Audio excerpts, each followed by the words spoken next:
មៀងពលាជាជាទេរ៉ៃព្រះពុទ្ធសករាជព្រះសាសនាអតិកថា កន្លងទៅហើយបាន2552ព្រះវស្សាត្រឹមថ្ងៃទី15កើតខែពិសាលុះដល់ថ្ងៃ100ខែពិសាឆ្នាំឆ្លូវឯកស័កតទៅចូលពុទ្ធសករាជ2553ថ្ងៃនេះជាវេលាដែលទេវតាឆ្នាំថ្មីត្រូវយាងមកទទួលតំណែងគ្រប់គ្រងថែរក្សាមនុស្សលោកបន្តវេនពីទេវតាឆ្នាំចាស់ទេវតាទាំងឡាយបានមកជួបជុំគ្នាមូលមីទេតារងចាំទទួលអបអរសាទរពិធីទេតំណែងទេវតាឆ្នាំថ្មីព្រះនាមរាជយក្សាទេវីជាបុត្រីទី3នៃកបិលមហាព្រហ្មដែលនឹងយាងចូលមកនាថ្ងៃអង្គារ5រោចខែចែកត្រូវនៅថ្ងៃទី14ខែមេសាគ្រិស្តសករាជ2009វេលាម៉ោង1:36នាទី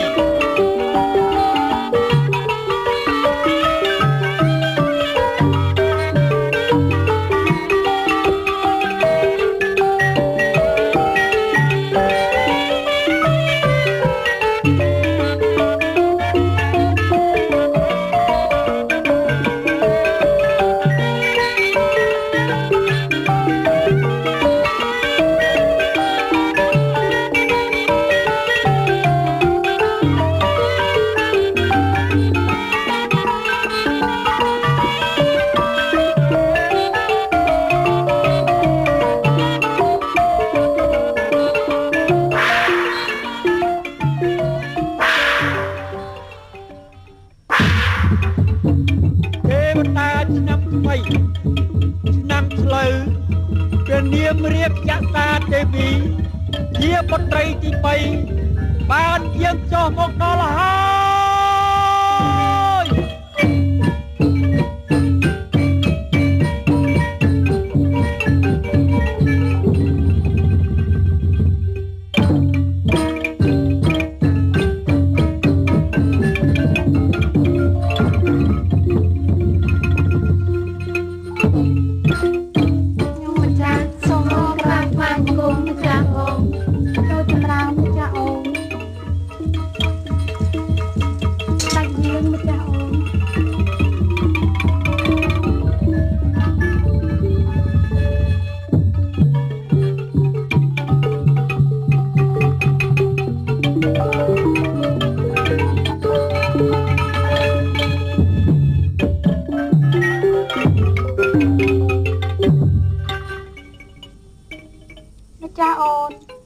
តាមដងវិគាដែលម្ចាស់អូនយាងមកតើម្ចាស់អូនបានជួបនឹងហេតុភេទអ្វីចម្លែកដែរឬទេឬម្ចាស់អូនបានសុខកាយសប្បាយព្រះរាជហឫទ័យរៀងរៀបរហូតមកបបិទ្ធម្ចាស់បងខ្ញុំម្ចាស់ព្រមទាំងទេពនិករជាបរិពារទាំងអស់បានប្រកបដោយសេចក្តីសុខកាយសប្បាយព្រះរាជហឫទ័យទាំងអស់ទីក្រាបទូលប្របីណាស់ម្ចាស់អូនចុះព្រះសេរីសាព្រះបិតាវិញតើម្ចាស់អូនបានប្រារព្ធពិធីដង្ហែប្រតិសិនជុំវិញមណ្ឌលទាឋានកៃលាសហត្ថបទុមតាមប្របីនេះហើយឬនៅព្រះម៉ែម្ចាស់បងខ្ញុំម្ចាស់បានរៀបចំប្រារព្ធពិធីប្រតិសិនជុំវិញមណ្ឌលតាមព្រះរាជបណ្ដាំសពគ្រប់អស់ហើយក្រាបទូល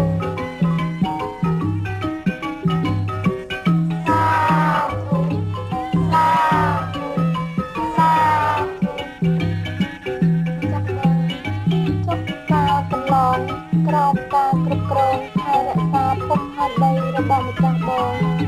តើប្រជាពលរដ្ឋទាំងអស់បានសេចក្តីសុខកាយសប្បាយចិត្តយ៉ាងណាដែរទៅក្រាបទូលម្ចាស់អូនតើអំលើនៃការកសាងសង្គមជាតិប្រជាពលរដ្ឋទាំងអស់បានសុខកាយសប្បាយចិត្តណាស់ទាំងការហូបចុកទាំងការស្លៀកពាក់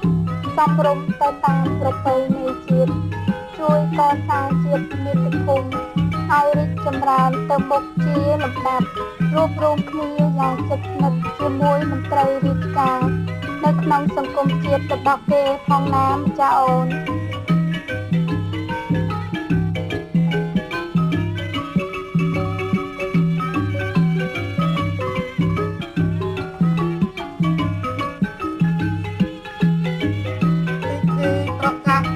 តំណែង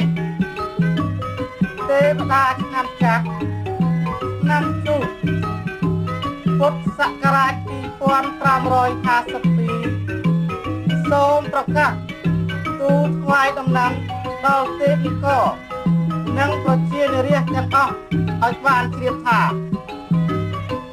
ពិធីទេតំណែងថ្វាយទេវតាឆ្នាំថ្មីឆ្នាំឆ្លូវពុទ្ធសករាជ2553ត្រូវប្រារព្ធធ្វើនៅពេលនេះហើយបបិទ្ធព្រះនាងឆ្នាំចាស់កន្លងទៅប្រជានារីក្នុងដែនជម្ពូទ្វីបទាំងមូលមានសេចក្តីសុខសប្បាយជាធម្មតាដោយឡែកប្រទេសកម្ពុជាបានទទួល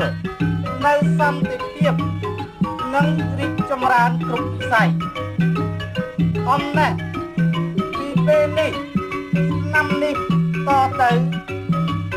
ទេវតាឆ្នាំថ្មីពិតជាប្រកាន់យកបានរក្សាទុកបាននៅសច្ចធម៌